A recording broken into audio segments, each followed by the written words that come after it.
আসসালামু আলাইকুম, আশা করি সবাই ভালো আছো। আজকে হচ্ছে আমাদের সাধারণ গণিত বইয়ের পরিমিতির 16.4-এর 8, 9, 10 এই তিনটা কোশ্চেনের সমাধান করব। দেখো এই তিনটা কোশ্চেন আমরা কত ইজি ওয়েতে সমাধান করে ফেলতে পারি। দেখো আমাদের কি বলছে যে একটি আয়তাকার ঘনবস্তুর দৈর্ঘ্য তোমার 16 মিটার এবং প্রস্থ 12 মিটার, উচ্চতা হচ্ছে 4.5 মিটার। এর পৃষ্ঠতলের ক্ষেত্রফল, কর্ণের দৈর্ঘ্য ও আয়তন নির্ণয় করো। দেখো তিনটা কোশ্চেন বলছে। একটা হলো পৃষ্ঠতলের ক্ষেত্রফল, অর্থাৎ আমাদের যে এখানে আয়তাকার ঘনবস্তু বলছে তার পৃষ্ঠতলের ক্ষেত্রফল। দেখো পৃষ্ঠতলের ক্ষেত্রফল, তারপরে এই যে এখানে আবার বলছিল যে ঘনবস্তুটির তলের ক্ষেত্রফল অথবা সমগ্র তলের ক্ষেত্রফল, সব একই কথা। অর্থাৎ একটা আয়তাকার ঘনবস্তুর তোমার হচ্ছে পৃষ্ঠতলের ক্ষেত্রফল বলতে যেটা বোঝায়, আমাদের হচ্ছে বস্তুটির তলের ক্ষেত্রফল বলতে যা বোঝায়, আবার সমগ্র তলের ক্ষেত্রফল বলতেও তাই বোঝায়। অর্থাৎ আমাদের আয়তাকার ঘনবস্তুর সমগ্র তলের ক্ষেত্রফল বের করতে বলছে তোমাকে, এবং কর্ণের দৈর্ঘ্য বের করতে বলছে, আর আয়তনটা বের করতে বলছে। এজন্য তোমাকে দৈর্ঘ্য, প্রস্থ এবং উচ্চতা বলে দিছে। তাহলে সবই দেওয়া আছে, তাহলে আমরা খুব সহজেই করে ফেলতে পারবো। তাহলে দেখো আমরা জাস্ট 8 নাম্বারটা সমাধান করে ফেলি।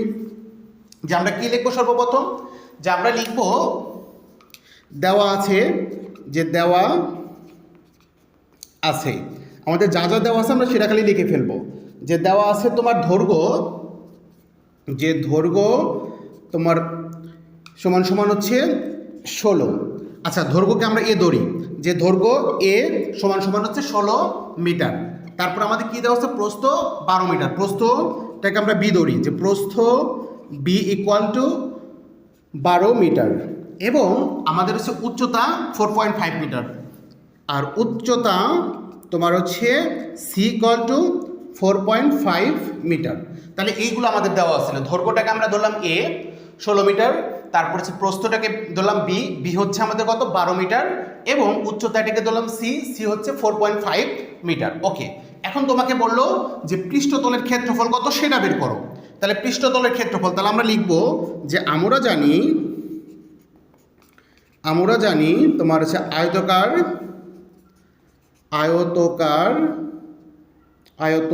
ঘনবস্তুর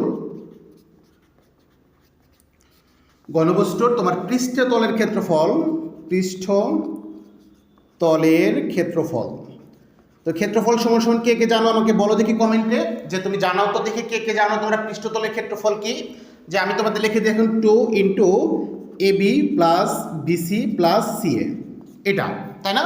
আচ্ছা, তাহলে দেখো আমরা জাস্ট মানগুলো বসিয়ে ফেলবো। যে 2 ইন্টু তোমার এবি, এর মান কি আমাদের 16, তাহলে আমরা এখানে তুলবো 16 ইন্টু তোমার বির মান কত 12, তাহলে এখানে 12 বসবে, প্লাস তারপরে আমাদের বির মান হচ্ছে 12, সির মান হচ্ছে 4.5, তারপরে প্লাস সি হচ্ছে 4.5, আর এ হচ্ছে আমাদের 16। তাহলে জাস্ট আমরা কিন্তু দেখে দেখে বসাই ফেললাম, এখানে যা যা ছিল সেগুলো এ বি সি এর মান কিন্তু বসাইলাম।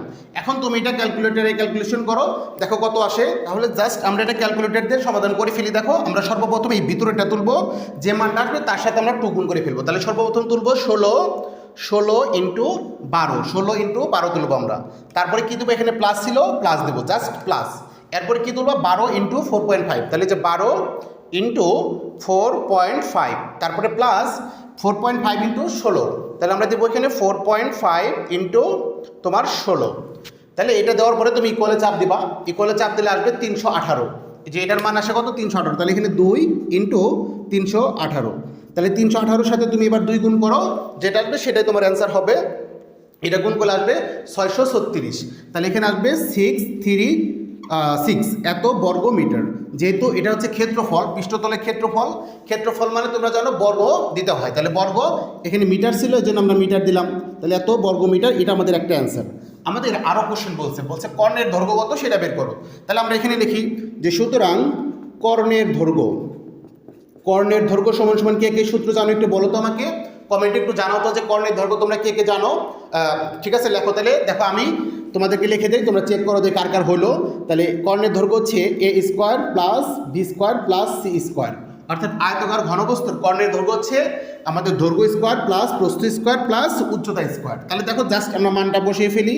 এর মান ছিল আমাদের কত, এর মান ছিল আমাদের 16, তাহলে 16-র উপরে স্কোয়ার, প্লাস বি হচ্ছে আমাদের 12, 12-র উপরে স্কোয়ার, তারপরে হচ্ছে আমাদের সি হচ্ছে 4.5 এর উপর স্কোয়ার। তাহলে দেখো আমরা জাস্ট এটার মানটা এখন তুলব। তাহলে তুমি সর্বপ্রথম কি তুলবা, রুট ওভার থাকবে ওইভাবেই, তুমি সর্বপ্রথম 16 দিবা, তারপরে স্কোয়ার দিবা, 16 স্কোয়ার, তারপরে প্লাস প্লাস দিয়ে তুমি 12-এর উপর স্কোয়ার দিবা, 12 তার উপরে স্কোয়ার, তারপরে হচ্ছে প্লাস, তারপরে হচ্ছে কি প্লাস দিবা। তো প্লাস দিয়ে আমাদের 4.5 তারপরে স্কোয়ার, তাহলে আমরা এখানে 4.5 তুলবো, তারপরে স্কোয়ার দেবো। স্কোয়ার দিলে তোমার এখানে মান আসবে হচ্ছে 420.25 এটা আসবে, ঠিক আছে। এখন এটার উপরে তুমি জাস্ট রুট ওভার করবা, তাহলে রুট ওভার আর তোমার যে অ্যান্সারটা আসছিল সেই অ্যান্সারে চাপ দাও, ইকুয়ালে চাপ দাও, দেখো তোমার আসবে হচ্ছে কত 20.5, অর্থাৎ কর্ণের দৈর্ঘ্য হচ্ছে 20.5 এত মিটার। তাহলে এটা আমাদের সেকেন্ড অ্যান্সার। দেখো আমাদের আরেকটা কোশ্চেন বলছে আয়তন কত সেটা বের করো। তো তোমার হচ্ছে আয়তকার ঘনবস্তুর আয়তন সমান সমান টেনে লিখবো, এবং আয়তন হচ্ছে সমান সমান হচ্ছে এ ইন্টু বি ইন্টু সি, অর্থাৎ দৈর্ঘ্য ইন্টু প্রস্থ ইন্টু উচ্চতা। তাহলে দেখো এ হচ্ছে আমাদের কত 16, বি হচ্ছে কত 12, আর সি হচ্ছে 4.5। তাহলে এটাকে জাস্ট গুণ করে ফেলবা। সর্বপ্রথম কি তুলবা 16, তারপরে ইন্টু 12, তারপরে তার সাথে গুণ হবে 4.5। এটা একটু আমি সুন্দর করে দিই এখানে 4.5টাকে, যে 4.5, তাহলে এটাকে গুণ করলে আসবে তোমার 864। তাহলে এখানে আমরা 864 ঘনমিটার, যেহেতু এটা হচ্ছে আয়তনের একক হচ্ছে ঘন, আর মিটার ছিল জন্য মিটার, তাহলে ঘনমিটার। তাহলে দেখো আমাদের তিনটা অ্যান্সার, এটা আমাদের ফার্স্ট অ্যান্সার, এটা সেকেন্ড অ্যান্সার, এটা হচ্ছে আমাদের থার্ড অ্যান্সার। তো আশা করি তোমরা খুব সহজেই তোমরা 8 নম্বর প্রবলেমটা বুঝে ফেলছো। তাহলে এখন আমরা 9 নম্বর প্রবলেমটা সমাধান করে ফেলবো। এটা আমি একটু মুছে ফেলি, চটপট একটু মুছে ফেলি। তো এবার আমাদের 9 নম্বর কোশ্চেনে কি বলছে, যে বলছে একটা আয়তাকার ঘনবস্তুর দৈর্ঘ্য, প্রস্থ ও উচ্চতার অনুপাত হচ্ছে এটা। দৈর্ঘ্য, প্রস্থ এবং উচ্চতার অনুপাত দেওয়া আছে আমাদের এটা, এবং কর্ণের দৈর্ঘ্য হচ্ছে 86 সেন্টিমিটার, অর্থাৎ 87 সেন্টিমিটার হলে তোমাকে বলছে ঘনবস্তুটির তলের ক্ষেত্রফল কত সেটা বের করো। তাহলে তলের ক্ষেত্রফল সমান আমরা কি জানি বলো তো, এই যেখানে বেরকরাম তোমার হচ্ছে পৃষ্ঠের ক্ষেত্রফল আর তলের ক্ষেত্রফল আর সমগ্র তলের ক্ষেত্রফল কিন্তু সেম, আমি একটু আগে বলছিলাম। সেই সূত্রটা কি 2 ইন্টু তোমার A B plus B C plus C A, যেটা অলরেডি আমরা কিন্তু 8 নম্বরে কিন্তু এটাতে ম্যাথ কিন্তু করে ফেলছি।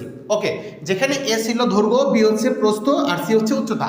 ওকে, এখন দেখো আমাদের এখানে বলে দিছে যে অনুপাত বলছে এত, মানে দৈর্ঘ্য, প্রস্থ এবং উচ্চতার অনুপাত বলছে। তো তোমরা জানো অনুপাত মানে হচ্ছে এগুলাকে কোনো একটা সংখ্যা দ্বারা ভাগ করা হয়েছে, অর্থাৎ এই যে 21, তারপরে 16 এবং 12, এই তিনটা সংখ্যাকে কমন কোনো সংখ্যা দ্বারা ভাগ করা হয়েছে, অর্থাৎ যে সংখ্যা দ্বারা ভাগ করা হয়েছিল সেই সংখ্যা দ্বারা যদি আমরা গুণ করি তাহলে এটার অরিজিনাল ভ্যালুটা পাওয়া যাবে। এখন আমরা তো কেউ জানি না যে এটাকে কি দ্বারা ভাগ করা হয়েছিল, তাই না? হ্যাঁ, এজন্য আমরা ধরে নেব যে এদেরকে এক্স দ্বারা ভাগ করা হয়েছিল, অর্থাৎ এগুলোকে যদি আমরা এক্স দ্বারা গুণ করি তাহলে এটার হচ্ছে অরিজিনাল মানটা পাওয়া যাবে। তাহলে আমরা সর্বপ্রথম কি লিখবো, যে 9 নাম্বার, যে ধরি দৈর্ঘ্য, প্রস্থ এবং উচ্চতা যথাক্রমে আমরা দৈর্ঘ্যটাকে ধরলাম তোমার এ, তাহলে এ ইকুয়াল টু আমরা ধরবো হচ্ছে 21x। আমরা ধরে নিছি এক্স দ্বারা এগুলোকে ভাগ করা হয়েছিল, এই জন্য এক্স দ্বারা গুণ করে ফেলবো। তাহলে দৈর্ঘ্য হচ্ছে 21x, প্রস্থ হচ্ছে আমাদের বি ইকুয়াল টু 16x, এবং আমি এটা একটু মুছে ফেলি এবার, হ্যাঁ, এটা আমাদের একটু পরে লিখতে হবে, আবার লিখবো। এবং উচ্চতাটাকে আমরা ধরতেছি সি ইকুয়াল টু কত 12x। এই লাইনটা মনে আমরা সবাই বুঝতে পারছি, তাই না? কে কে না বুঝছো আমাকে একটু বলো তো। এখানে না বোঝার কিছু নাই, আমরা জাস্ট দৈর্ঘ্যটাকে ধরছি, প্রস্থটাকে বি ধরছি, আর উচ্চতাটাকে আমরা সি ধরছি, এবং এটা যেহেতু অনুপাত ছিল অর্থাৎ আমরা ধরে নিয়েছি এদেরকে এক্স দ্বারা ভাগ করা হয়েছিল, এজন্য আমরা জাস্ট এক্স দ্বারা গুণ করে অরিজিনাল মানটা বের করে ফেলছি। ওকে, তাহলে দেখো দৈর্ঘ্য, প্রস্থ, উচ্চতা কিন্তু আমাদের জানা আছে, কিন্তু আমাদের একটা অজানা রাশি আছে এখানে, যে 21x, 16x, 12x, অর্থাৎ x এর মানটা আমি জানি না। x এর মান যদি জানতাম তাহলে কিন্তু ক্ষেত্রফল বের করা কোনো ব্যাপারই ছিল না, তাই না? হ্যাঁ, এখন দেখো আমরা জানি তো অজানা রাশির মান বের করার জন্য জানি কি করতে হয়, কোনো অজানা রাশির মান বের করার জন্য অবশ্যই তোমাকে কি করতে হবে, সমীকরণ বানাইতে হবে, এবং সমীকরণ থেকে আমরা কিন্তু অজানা রাশির মান বের করে ফেলতে পারি, ঠিক না? আমাদের যে কোনো প্রবলেম যদি তুমি ম্যাথমেটিক্যাল হয়, যদি কোনো দেখো তুমি অজানা রাশির মান তুমি জানো না, অবশ্যই তোমাকে কি করতে হবে, একটা সমীকরণ বানাইতে হবে। সেই সমীকরণকে সমাধান করলে তুমি অজানা রাশির মানটা পেয়ে যাবা। ওকে, তাহলে দেখো ওরা এখন আমাদের এই সমীকরণ বানানোর জন্য কি বলে দিয়েছে বলো তো। দেখো এই যে এখানে কর্ণের দৈর্ঘ্য কত বলছে, 86 সেন্টিমিটার, অর্থাৎ কর্ণের দৈর্ঘ্য সমান তোমাকে বলে দিয়েছে 87 সেন্টিমিটার। তাহলে কর্ণের দৈর্ঘ্য সমান আমরা কি জানি বলো তো, যে আমরা জানি তোমার হচ্ছে আয়তকার ঘনবস্তুর কর্ণের দৈর্ঘ্য, যে কর্ণের দৈর্ঘ্য সমান আমরা সবাই জানি √ একটু আগে আমরা অ্যাপ্লাই করছিলাম a² + b² + c², তাই না? হ্যাঁ, যেখানে তোমার হচ্ছে যে আমরা এগুলো জানি, কিন্তু এর মান কত, বির মান কত, সির মান কিন্তু জানি, এখানে কিন্তু আমরা বসিয়ে দিতে পারবো, তাই না? হ্যাঁ, এটা বসিয়ে দিলে কর্ণের দৈর্ঘ্য পাবো। দেখো কর্ণের একটা দৈর্ঘ্য পাবো যেখানে আমাদের চলক থাকবে x, আবার ওরা সুন্দর করে বলে দিচ্ছে কর্ণের দৈর্ঘ্য 87 হবে, অর্থাৎ এখান থেকে আমরা একটা বীজগাণিতিক রাশি পাচ্ছি, আর এটার মান কত হবে সেটা তো কিন্তু তোমাকে 87 বলে দিছে। তাহলে ইকুয়ালটা আমরা 87 লিখলে তো একটা সমীকরণ হয়ে যাবে, ঠিক না? হ্যাঁ, তাহলে আয়তকার ঘনবস্তুর কর্ণের দৈর্ঘ্য এত, তাহলে আমরা এখন জাস্ট মান বসিয়ে দেই, যে তোমার আছে এখানে এর জায়গায় তাহলে কত বসবে বলো তো দেখি। এর জায়গায় বসবে 21x, তাহলে আমরা এখানে বসাবো 21x, তার উপরে স্কোয়ার ছিল স্কোয়ার দিব, প্লাস দেখো আমাদের বি কত ছিল বলো তো, 16x, তাহলে আমরা এখানে ধরবো 16x, তার উপরে স্কোয়ার, তারপরে প্লাস সি হচ্ছে কত 12x, তাহলে আমরা এখানে 12x, তার উপরে স্কোয়ার দিয়ে দিব। এখন দেখো এটাকে আমরা জাস্ট ক্যালকুলেটর দিয়ে সমাধান করে ফেলবো। দেখো 21-এর উপর স্কোয়ার 21, তার উপর স্কোয়ার যদি দাও তাহলে আসবে হচ্ছে তোমার 441, 400 এখানে আমাদের √ থেকে যাবে 441, এবং এক্সের উপর স্কোয়ার ছিল, তাহলে এক্সের উপর স্কোয়ার করলে তো x² হয়, অর্থাৎ 441x² প্লাস দেখো 16 তারপর স্কোয়ার, তাহলে তুমি জাস্ট তুলবা 16 তার উপর স্কোয়ার দিলে আসে কত 256, তাহলে এখানে আসবে 256x² প্লাস 12-এর উপর স্কোয়ার করলে আসে কত 144, তাহলে আমরা এখানে বসাবো 144x²। এখন জাস্ট দেখো এখানে 441x² প্লাস এখানে 256x² প্লাস 144x², অর্থাৎ আমরা জাস্ট এগুলা যোগ করবো, যে সামনে যে সংখ্যাগুলো আছে সেই সংখ্যাগুলো যোগ করলে আমাদের কয়টা x² আছে সেটা বের হয়ে যাবে। ওকে, তাহলে দেখো আমরা 441 প্লাস 256 প্লাস আমাদের আছে 144 যোগ করলে আসবে হচ্ছে 841x², তাহলে √ 841x²। এখন দেখো এই এক্সের উপরে মানে স্কোয়ার ছিল, এই স্কোয়ারের সাথে এইটার উপরে যে √ ছিল সেতটুকু কাটা যাবে। এখন 841-এর উপরে √ বসালে কত আসে সেটা তুমি দেখবা। 841-এর উপরে √ দিলে আসে আমাদের হচ্ছে 29, কত আসে 29, আর আমাদের এই যে এক্সের উপর যে স্কোয়ার ছিল এই স্কোয়ারের সাথে এই এক্সের উপরে যে √ ছিল সেটা কাটা চলে যাবে, অর্থাৎ 29x হবে। তুমি জাস্ট 841-এর উপর স্কোয়ার √ বসাও 29 আসবে, এবং এক্সের উপরে যে স্কোয়ার ছিল সেই স্কোয়ারের সাথে এটার উপরে যে স্কোয়ার √ ছিল সেটা কাটা চলে যাবে, অর্থাৎ 29x হবে। আর আমাদের কর্ণের দৈর্ঘ্য তো 87 বলে দিয়েছিল কোশ্চেনে, সেটা আমরা একটু লিখি, যে দেওয়া আছে কর্ণের দৈর্ঘ্য হচ্ছে আমাদের কত 87 সেন্টিমিটার, এত সেন্টিমিটার। তাহলে এটাকে আমরা যদি মিটারে নিতে চাই তাহলে কত হবে বলো তো। আচ্ছা মিটারে পরে নেই, এটা সেন্টিমিটার দিয়েছে, সেন্টিমিটারে থাকুক আপাতত। তাহলে আমরা জাস্ট এখন লিখতে পারবো প্রশ্নানুসারে, তাহলে প্রশ্নানুসারে আমরা দেখলাম যে কর্ণের দৈর্ঘ্য হচ্ছে 29x বা 29x ইকুয়াল টু, আবার আমাদের দেওয়া আছে কর্ণের দৈর্ঘ্য হচ্ছে 87 সেন্টিমিটার, তাহলে এখানেও বসবে কত 87। তাহলে বা এখান থেকে এক্স এর মান বের করতে চাই, তাহলে এক্স এর সাথে 29 আমাদের গুণ আকার আছে, তাহলে সেটা কি হয়ে যাবে ডান পাশে ভাগ হয়ে যাবে, অর্থাৎ এখানে 87 ভাগ হচ্ছে 29, তাহলে 87কে যদি তুমি 29 দ্বারা ভাগ করো কত আসবে হচ্ছে 3, অর্থাৎ 3 এখানে 3 আসবে সেন্টিমিটার। তাহলে সেন্টিমিটারকে এখন আমরা মিটারে নিয়ে ফেলি, তাহলে তোমরা জানো যে 1 মিটার সমান 100 সেন্টিমিটার, অর্থাৎ সেন্টিমিটার থেকে আমরা মিটারে যাব, তাহলে আমাদের কি করতে হবে 100 দ্বারা ভাগ করতে হবে। অর্থাৎ আচ্ছা এটা সেন্টিমিটারে রাখলেই মনে হয় বেটার, হ্যাঁ সেন্টিমিটারে রাখলেই আমাদের জন্য বেটার। আচ্ছা অ্যান্সারটা কীভাবে দেওয়া আছে আমি একটু চেক করি তোমাদের, এটা যে সেন্টিমিটারে দেওয়া আছে নাকি মিটারে দেওয়া আছে। তাহলে আমাদের বইয়ে এখানে তোমার সেন্টিমিটারই দেওয়া আছে, হ্যাঁ আমাদের যেহেতু বইয়ে সেন্টিমিটারে রাখছে আমরা সেন্টিমিটারে রেখে দিই, কোনো সমস্যা নাই। তাহলে আমাদের হচ্ছে এক্স এর ভ্যালু পাইলাম কত 3 সেন্টিমিটার। এখন কিন্তু আমরা খুব সহজে তোমার হচ্ছে দৈর্ঘ্য প্রস্থ এবং উচ্চতাটা বের করে ফেলতে পারি, তাই না? তাহলে আমরা লিখতে পারবো সুতরাং তোমার দৈর্ঘ্য আমাদের কত ছিল বলো তো 2x 21x ইকুয়াল টু কত 21x, তাহলে 21 ইন্টু এক্স এর মান হচ্ছে আমাদের 3, তাহলে 21 এর সাথে যদি আমরা 3 গুণ করি তাহলে 63 আসবে, ঠিক 63 সেন্টিমিটার। ওকে, তারপরে আমাদের প্রস্থটা কত আসবে, তাহলে b ইকুয়াল টু আমাদের ছিল কত এই যে 16x, তাহলে এখানে বসবে 16x, তাহলে 16 ইন্টু 3 তার মানে হচ্ছে 48 সেন্টিমিটার। লাস্ট ওয়ান হচ্ছে কি উচ্চতা, তো উচ্চতা হচ্ছে আমাদের সি ইকুয়াল টু হচ্ছে ছিল 12x, তাহলে এখানে 12x, তাহলে 12 ইন্টু 3 মানে হচ্ছে 36 সেন্টিমিটার। ওকে, তাহলে দেখো আমাদের দৈর্ঘ্য প্রস্থ উচ্চতার তিনটার মান কিন্তু আমরা পাই গেছি। এখন আমাদের বের করতে বসছি কি তলের ক্ষেত্রফল। তাহলে তলের ক্ষেত্রফলের সূত্রটা আমরা কি জানি, যে সুতরাং তোমার তলের ক্ষেত্রফল সমান আমাদের সূত্র হচ্ছে 2 into AB plus BC plus CA। ওকে, জাস্ট আমরা এখন খালি মানটা বসাই ফেলবো, 2 ব্র্যাকেট তারপর হচ্ছে এ এর মান হচ্ছে আমাদের 63 আর বির মান হচ্ছে কত আমাদের এই যে 48, তাহলে এখানে বসবে 48 প্লাস 48 আর সির মান ছিল 36 প্লাস সি হচ্ছে 36 ইন্টু আমাদের এ হচ্ছে কত 63, তাহলে জাস্ট দেখো আমরা মানটা বসিয়ে ফেললাম। এখন তুমি জাস্ট ক্যালকুলেটর দিয়ে এটা ক্যালকুলেশন করে ফেলবা।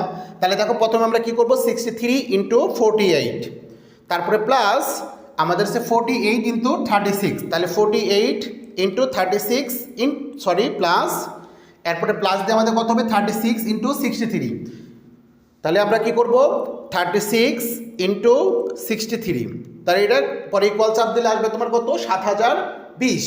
এখানে আমাদের 2 ছিল আগে থেকেই, 2 ইন্টু 7020, এটাকে 2 দ্বারা গুণ করো, যেটা আসবে সেটাই আমাদের অ্যান্সার। অর্থাৎ তোমার 14 এখানে আসবে হচ্ছে 140 তোমার হচ্ছে 40, অর্থাৎ এখানে 14040 আমাদের যেহেতু ক্ষেত্রফল তাহলে আমরা লিখব বর্গ সেন্টিমিটার, তাহলে এটা হচ্ছে আমাদের অ্যান্সার। দেখছো, তাহলে খুব সহজে কিন্তু আমরা আমাদের কিন্তু 9 নম্বর কোশ্চেনটাও সমাধান করে ফেললাম। আমাদের বের করতে বসছিল তলের ক্ষেত্রফল, তাহলে তলের ক্ষেত্রফল সমান কত পেলাম 14040 আমাদের হচ্ছে বর্গ সেন্টিমিটার। ওকে, আচ্ছা এবার আমরা এটা মুছে ফেলি, এরপর আমরা লাস্ট ওয়ান আমাদের আরেকটা কোশ্চেন আছে 10, তো 10 নম্বর প্রবলেমটাও সমাধান করে ফেলবো।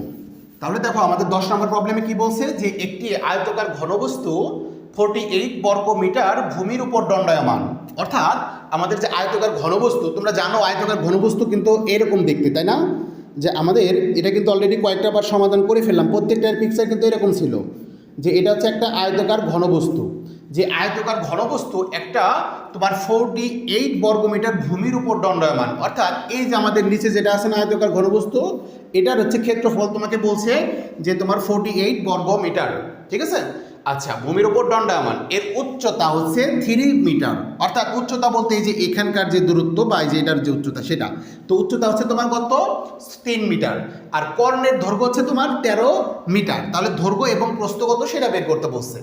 অর্থাৎ তোমাকে একটা আয়তকার ঘনবস্তুর ভূমির উপর মানে এত বর্গমিটার ভূমির উপর দণ্ডায়মান, অর্থাৎ ভূমির এনে তুমি জানো যে দৈর্ঘ্য বস্তু থাকে, এটা হচ্ছে দৈর্ঘ্য আর এদিকে হচ্ছে প্রস্থ, এটা হচ্ছে দৈর্ঘ্য এটা হচ্ছে প্রস্থ, এই দৈর্ঘ্য প্রস্থর গুণফল মানে ক্ষেত্রফল এটা তোমাকে দিয়ে দিছে, এবং তোমাকে বলছে উচ্চতাটা বলছে কত 3 মিটার। অর্থাৎ উচ্চতা বলতে যে এটা হচ্ছে কত সেটা তোমাকে বলে দিল। আচ্ছা, এবং কর্ণের দৈর্ঘ্য বলে দিছে তোমার 13 মিটার, তাহলে দৈর্ঘ্য আর প্রস্থ কত সেটা তোমাকে বের করতে বলছে। তাহলে এখানে দৈর্ঘ্য প্রস্থর মানে গুণফল তোমাকে বলে দিছে, কিন্তু দৈর্ঘ্য কত প্রস্থ কত সেটা কিন্তু জানো না। আর এখানে কর্ণের দৈর্ঘ্য তোমাকে বলে দিচ্ছে, কর্ণের দৈর্ঘ্য মানে তুমি জানো √a² plus b² plus c², যেখানে দৈর্ঘ্যর উপর স্কোয়ার, প্রস্থর উপর স্কোয়ার এবং উচ্চতার উপর স্কোয়ার, ওইটার মান হবে তোমার 13, ঠিক আছে? আর উচ্চতাটা তোমাকে বলে দিচ্ছে। তাহলে দেখো আমাদের 3টা অজানা, অর্থাৎ a² মানে a b c, এই 3টা হচ্ছে আমাদের মান। সেই 3টার মধ্যে আমাদের হচ্ছে এই সির মানটা দেওয়া আছে, এই যে উচ্চতাটা বলা আছে, এবং এই দৈর্ঘ্য প্রস্থ কত সেটা কিন্তু বলে নাই, এজন্য তোমাকে বলছে যে ক্ষেত্রফলটা বলে দিছে ভূমির ক্ষেত্রফল এবং আমাদের কর্ণের দৈর্ঘ্য কত সেটা বলে দিছে। তাহলে দেখো আমাদের দুইটা অজানা, অর্থাৎ দেখেন আমাদের দুইটা অজানা রাশি আছে, তাই না? আর দুইটা অজানা রাশির মান দৈর্ঘ্য বস্তু এটা যদি বের করতে চাই তাহলে আমাদের সমীকরণ বানাইতে হবে। আমাদের তো ফর্মুলা একটাই, অর্থাৎ আমাদের যদি অজানা রাশি থাকে সেই রাশির মান বের করার জন্য সমীকরণ বানাইতে হবে, এরপর সমীকরণকে সমাধান করতে হবে। এখন তোমরা এটাও জানো যে যদি আমাদের একটা আননোন থাকে একটা সমীকরণ বানাইতে হবে, আর যদি দুইটা আননোন থাকে তাহলে দুইটা সমীকরণ বানাইতে হবে। আমাদের এখানে দুইটা আননোন, অর্থাৎ দৈর্ঘ্য আননোন আর প্রস্থ আননোন, তাহলে এই দুইটাকে সমাধান করার জন্য দুইটা সমীকরণ বানাইতে হবে।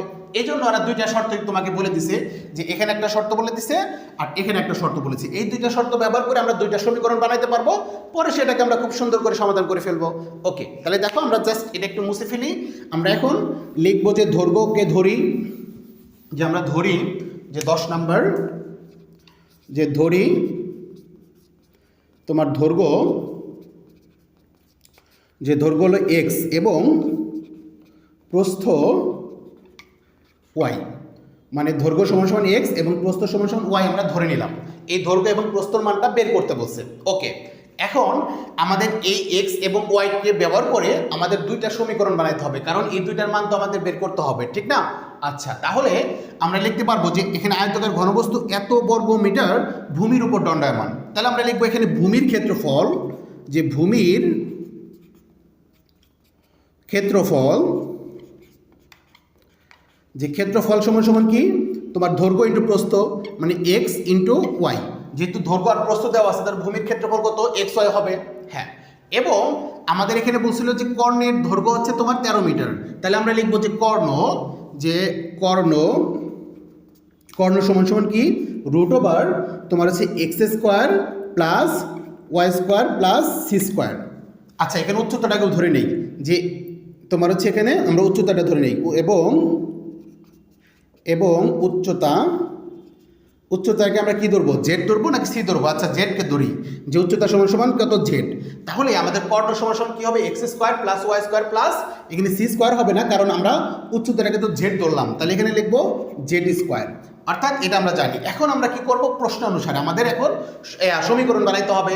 তাহলে আমরা কি লিখবো, যে তোমার প্রশ্নানুসারে তোমার হচ্ছে প্রথমে কি দেওয়া আছে আমাদের ক্ষেত্রফলে, যে এক্স ওয়াই। তাহলে এক্স ওয়াই ইকুয়াল টু আমরা কি লিখতে পারবো, এই যে 48। এক্স ওয়াই ইকুয়াল টু কত লিখতে পারবো, 48। তাহলে এখান থেকে আমরা জাস্ট এটাকে আমরা 1 নম্বর সমীকরণ দিয়ে রাখলাম। এবং প্রশ্নানুসারে এবং আমরা কিন্তু আরেকটা সমীকরণ বানাইতে পারি, যে আমাদের কর্ণের দৈর্ঘ্য দেওয়া আছে কত, 13 মিটার। তাহলে আমরা এখানে লিখতে পারবো যে এবং তোমার রুট ওভার তোমার হচ্ছে x square plus y square plus z square সমান সমান কত, আমাদের জেড স্কোয়ার সমান সমান দেওয়া ছিল কত, যে 13, অর্থাৎ এই কর্ণের দৈর্ঘ্য সমান সমান 13 দেওয়া ছিল। তাহলে এখন তুমি দেখো যে বা এখানে root over x square plus y square plus আমাদের এখানে কিন্তু বলে দিয়েছিল আবার উচ্চতা তোমার 3 মিটার, তাই না?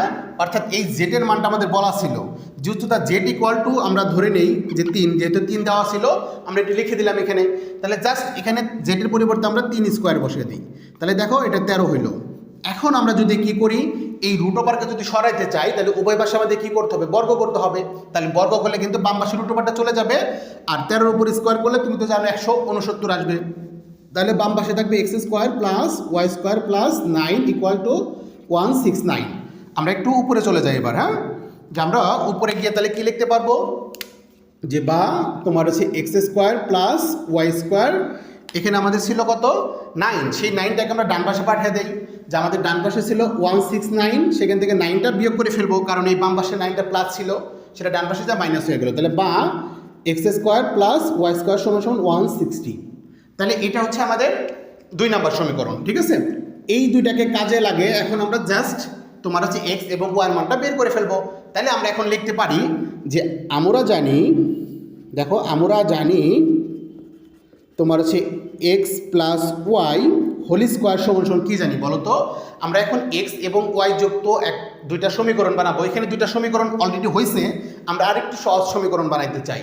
তাহলে দেখো x plus y whole square সমান সমান আমরা কী জানি বলো তো? A square plus 2ab plus b square জানি না? হ্যাঁ, দেখো এ স্কোয়ার প্লাস তোমার 2ab প্লাস বি স্কোয়ার এটা জানি আমরা।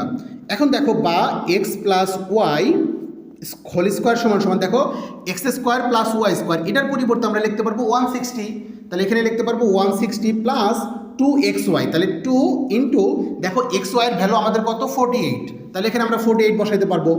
তাহলে দেখো এখানে আমরা ফাইনালি কী পাইলাম যে x plus y whole square equal to তোমার আছে এখানে 48 ইন্টু 2 মানে 96 আসবে, যে তোমার 48 সাথে 2 গুণ করে 96, তার সাথে 160 যদি গুণ যোগ করো তাহলে কত হবে 160 প্লাস এটা 96, তাই না 96, তাহলে এটা যোগ করলে আসবে 256, এখানে আসবে কত 256, তাহলে বা আমি এক্স প্লাস ওয়াইয়ের মান বের করতে চাই, যেহেতু বাম পাশে স্কোয়ার ছিল স্কোয়ারকে সরাই দিচ্ছি, এর জন্য ডান পাশে একটা রুট ওভার চলে আসবে, অর্থাৎ 256, তাহলে 256-এর উপরে তুমি যদি রুট ওভার করো তাহলে আসবে হচ্ছে 16, তাহলে এটার মান আসবে কত 16, তাহলে আমরা লিখতে পারবো সুতরাং x plus y equal to 16, তাহলে এটাকে আমরা দিলাম 3 নম্বর সমীকরণ, এটাকে আমরা কি করলাম 3 নম্বর সমীকরণ দিয়ে দিলাম। তো এখানে 1 নম্বর 2 নম্বর সমীকরণ হয়েছিল, এটা স্কোয়ার ছিল, তো এই জন্য আমরা জাস্ট আরেকটু সরল সমীকরণ আনলাম। হ্যাঁ ওকে, তাহলে সেমভাবে দেখো এখানে a minus b whole square যদি লিখি তাহলে কিন্তু আমরা এখানে আরেকটা মানে এক্স মাইনাস ওয়াই যুক্ত আরেকটা কিন্তু সমীকরণ পাবো, তাই না? তাহলে আমরা লিখতে পারবো আবার x minus y whole square সমান সমান আমরা লিখতে পারবো square minus 2ab plus b square. তাহলে দেখো সেম আগের মতো করে যে এক্স স্কোয়ার প্লাস ওয়াই স্কোয়ারের পরিবর্তে আমরা লিখতে পারবো 160, তাহলে এখানে বসবে 160 মাইনাস 2 ইন্টু এক্স ওয়াইয়ের ভ্যালু হচ্ছে 48, তাহলে এখন আমরা কি করব 160 থেকে জাস্ট 96 বিয়োগ করে ফেলবো, তাহলে 160 মাইনাস হচ্ছে 96 গুণ করলে আসবে 64, অর্থাৎ এখানে আসবে 64, তাহলে বা আমরা এখানে এক্স মাইনাস ওয়াইয়ের মান বের করতে চাই, তাহলে এটা equal to root over 64 equal to কত 8, কারণ আমরা জানি যে রুট ওভার 64 মানে হচ্ছে 8, তুমি ক্যালকুলেটরে তুলবা যে রুট ওভার 64 ইকুয়াল টু 8 আসে, তার মানে আমরা এখানে পাইলাম যে সুতরাং যে x minus y equal to 8, এটাকে তাহলে আমরা 4 নম্বর সমীকরণ দিলাম। তাহলে দেখো আমাদের 3 নম্বর সমীকরণে আমরা পাইলাম হচ্ছে x plus y equal to 16, আর 4 নম্বর সমীকরণে পেলাম x minus y equal to 8, তাহলে এখন যদি আমরা অপনয়ন পদ্ধতিতে এটা সমাধান করে ফেলি তাহলে তো সহজ হয়ে গেল, তাই না? যে এই সমীকরণ আর এই সমীকরণের এই দুইটার তুলনায় এই দুইটা সমীকরণ কিন্তু অনেক সহজ হয়ে গেছে, এটা সমাধান করা কিন্তু আমাদের কাছে কোনো ব্যাপারই না। তাহলে জাস্ট কী করবো আমরা যে 3 প্লাস 4 নং সমীকরণ, এত নং সমীকরণ, তাহলে জাস্ট আমরা এই দুইটা সমীকরণ যোগ করে ফেলি। দেখো 3 নাম্বার ছিল x plus y equal to আমাদের 16 ছিল, আর আমাদের এটা হচ্ছে x minus y equal to 8, তাহলে দেখো আমরা জাস্ট যোগ করে ফেলবো, এই যে এটা প্লাসের এটা মাইনাসের সেম জিনিস কাটা চলে যাবে, আর এক্স আর এক্স যোগ করলে কত হবে 2x ইকুয়াল টু 16 আর 8 যোগ করলে হবে 24, তাহলে এখানে বসবে 24 বা এক্স ইকুয়াল টু 24 ভাগ 2 মানে হচ্ছে 12, তাহলে 12 মিটার, তাহলে এক্সের মান কত হলো 12 মিটার, এটা আমাদের কিন্তু কি ছিল দৈর্ঘ্য ছিল, তার মানে দৈর্ঘ্যর কিন্তু আমরা পাই গেলাম, তাহলে এত মিটার। আচ্ছা এখন আমরা কি করব জাস্ট এক্সের মানটা আমরা হচ্ছে 3 নম্বর সমীকরণে বসাই দেবো, যে 3 নং সমীকরণে এক্স ইকুয়াল টু 12 বসিয়ে পাই, তাহলে আমরা লিখবো যে 3